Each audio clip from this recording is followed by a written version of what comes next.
that I think Mitch Trubisky and just the Steelers' offense in general coming into the season is a bit underrated.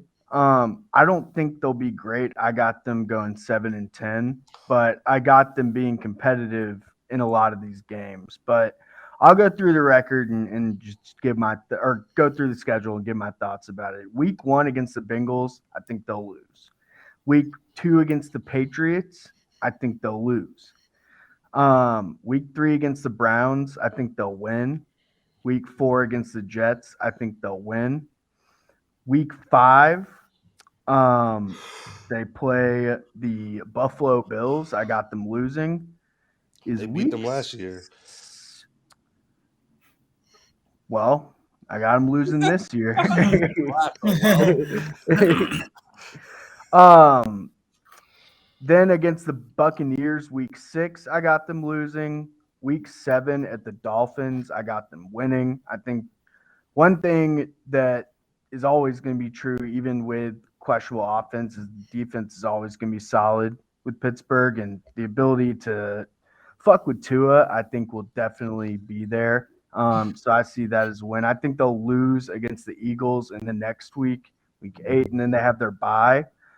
I have them beating the Saints week 10, losing to the Bengals week 11. So I think they'll lose both games to the Bengals this year. Losing to the Colts week 12. I just think that's one that the Colts could possibly get on them. And one thing that I have just as a question mark down the stretch is we're pretty confident Trubisky's going to be the quarterback to start the year, but I don't know if they're going to shift to rookie or just let him ride the whole year. So some of these games down the stretch that I think they could win, like against the Colts, change when you have a rookie quarterback. Against the Falcons, week 13, I think they win. Against the Ravens at home at Pittsburgh, week 14, I think they win. Week 15 against the Panthers at the Panthers, they win. And then I have them losing their last 3 games. Raiders, week 16, uh, at the Ravens, week 17, and Browns, week 18. I think they're beating the Raiders. I And think the they're going to beat the Ravens. Raiders and the Ravens. You I think they're mean, going to sweep the Ravens again? bitch, they When was done the beat us last two time they years beat the straight. Ravens? Yeah, I'm telling you. And they play them twice a year. Bitch, I'm a Ravens fan telling you it's possible. Yeah. Man, I think It's the Ravens will get one this year. But yeah, I Maybe. got Yeah, this. I think this year is the year y'all get one. But I just think that question, that those questions at quarterback. They need okay. to. I just don't I like this. That would be Mike Tomlin's first losing season. Yeah, I mean, he hasn't had Mitch Trubisky and Kenny Pickett as his quarterbacks Yeah, but he had before. Mason Rudolph and went 8-8.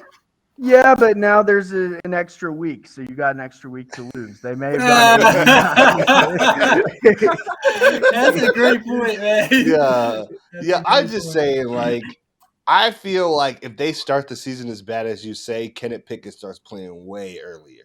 Like if Mitch is just getting his shit rocked like that, Yeah, I have them 2-4 to Man, start that the offensive season. So line at is set that up. at that point, they would Yeah. probably switch it yeah, up. yeah. I just don't see Tomlin sitting there and taking it. He's not built for it. He's gonna Yeah, do everything he can to reconcile that. and But then I mean, with if Pickett starts playing, I mean, I think there's a bunch of good development that can start happening. But is he going to close close games like in a like one touchdown game against Lamar? Even though the Steelers have historically had the upper edge, if it's Kenny Pickett versus Lamar, I think I would probably take the Ravens in yeah, a but like that's never close how the game Steelers situation. play. It's like we ran the ball, we put some points on the board, and now our defense I think is Najee going to Harris. have to make the play. Najee Harris is probably gonna have some ungodly fucking year this year. He's gonna Yeah. have the most carries by any running back if he stay healthy the whole season. Will he There's get no way. above 4 yards per carry though? I mean, even if he doesn't, it doesn't matter. Uh, And the dump offs, like I don't think they're going to eliminate the dump off passes to Najee he Harris and might tell him have to the go most do the work. touches. That's another really Yeah, valuable player in fantasy outside of the question marks with the quarterback. 'cause he had like 60 plus catches last year. He had Yeah, like 14 in one game. Yeah, T.J. Watt, can he go back to back DPOI? he definitely could. I Yeah, definitely think he can. That dude is just out of this fucking world. And like seemingly continues to get better, which is crazy, especially at like a position where there's so much wear and tear. You would think that at some point a drop off would start happening, but until I see it, I'm not ready to say he can't just win that shit again.